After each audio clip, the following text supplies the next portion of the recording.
What's up, guys? Trigon FPV here, and I need to think of a new intro because I'm tired of saying "What's up, guys?" I sound like everybody else. So let's try this differently. What the f is up, guys? So, okay. Anyways, let's go over this video. So for about a year and a half now, I've been flying FPV drones, and I've been using this radio here as my daily driver. I've been using this for my main freestyle quad since I started. This was the first radio that I ever owned. It was given to me, and I've had a great experience with it. It's the Radiolink AT10 II, and yeah, I love it to death. I think as someone who like just got into the hobby, is still like figuring out what works for him, I want a radio that I can pick up, that I can get used.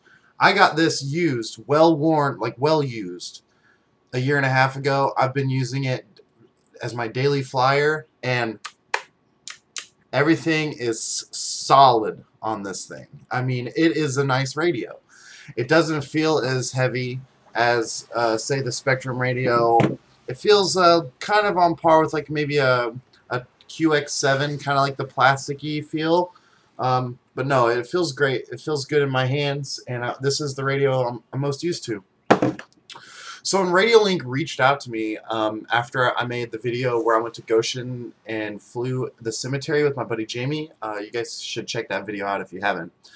They reached out to me and they were like, hey, you know, it's cool to see somebody using Radiolink. They said, hey, we'd like to send you the AT10 so you could do a review on it. And I was like, sick, yeah, send it, man, because I like my AT9S and I'd love to see what this radio is all about. So we're going to get into that now. So the AT10 came in this box right here. I'm not going to do an unboxing video because, yeah, I didn't record it when I did unbox it. And honestly, what do you guys want to watch me open a box for? You want to know about what's inside the box, right? So, guys, so bear with me here. I'm doing this with my chest cam. I'm hoping this is in frame. We're going to see how it goes. So this is my hands-on review of the Radiolink AT10 II. Yeah, this is a pretty cool dual broad spectrum radio. It runs a S-Bus protocol receiver. I'm running the R12 DSM in my Bot 5 here. And yeah, this is a nice radio. It's got a full color LCD screen. You can come into your menu like so. The AT9S that I flew before this had just the wheel on this side. This one has a little joystick, which is nice. I like that a lot.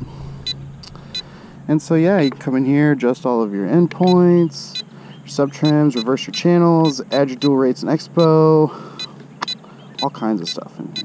So yeah, I flew, my first radio was the AT9S.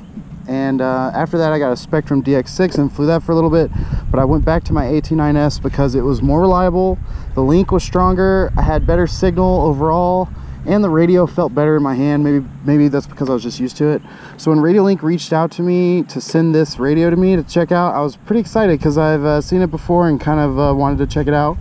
I will say it feels a little more square, whereas the AT9S was kind of rounded, but I mean, it feels good in my hand. The sticks feel pretty natural to me. They're not too tight, pretty maneuverable. Nice throw on them. So yeah, what else? Okay, so one issue I did have, I like the USB they have here on the side. I'm pretty sure that's for dongling, but I'm not certain. But I have this tiny little 350 milliamp hour 3-cell in here. The reason being because the 1300 that I had for my AT9S is just too big. Somehow they made the battery compartment smaller, and I would say maybe on the next iteration make this a little bit bigger so you can fit a larger battery in there. Of course, I'm sure I could find one that's the right dimension to fit in here, but this is all I had, was this little one. It is nice though. What comes in here originally out of the box is a tray to fit 8 AA batteries, but it's got a little JST in here, so it's nice. You can just plug in a LiPo, 3-cell LiPo, 2-cell LiPo, and you're good to go.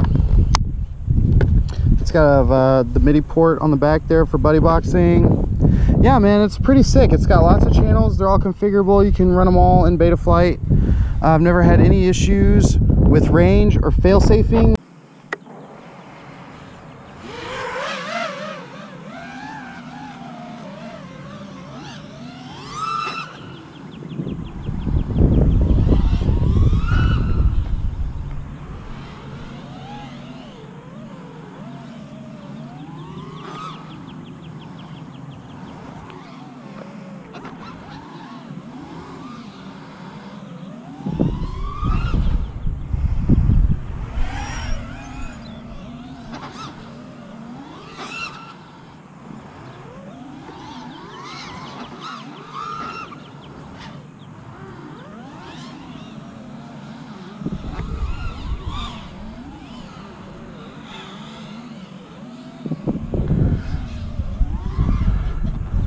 I haven't flown in a few weeks, so this is definitely a little bit weird for me. I'm getting a little bit of video breakup as I come up back towards myself. I think that's just my antenna placement is a little bit too straight. I just tried that yaw spin the other direction than the way I normally do it, and that was weird. Let's go up over these trees.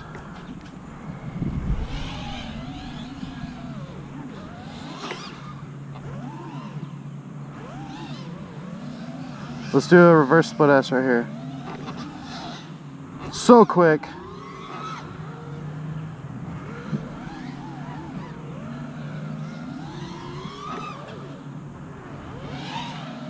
I don't normally do my inverted yaw spins that direction.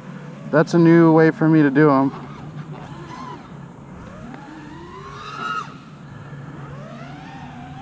Let's do some low flying. Oh, I like these trees right here too.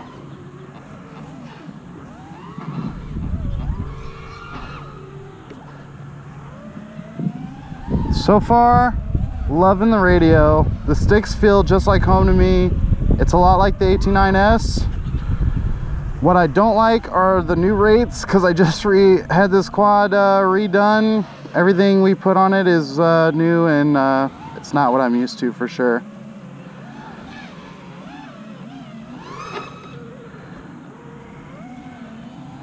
That was a nice little Rubik's Cube.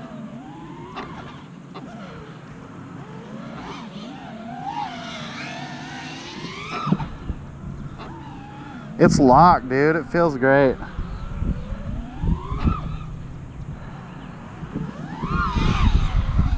Let's bring her in for a landing.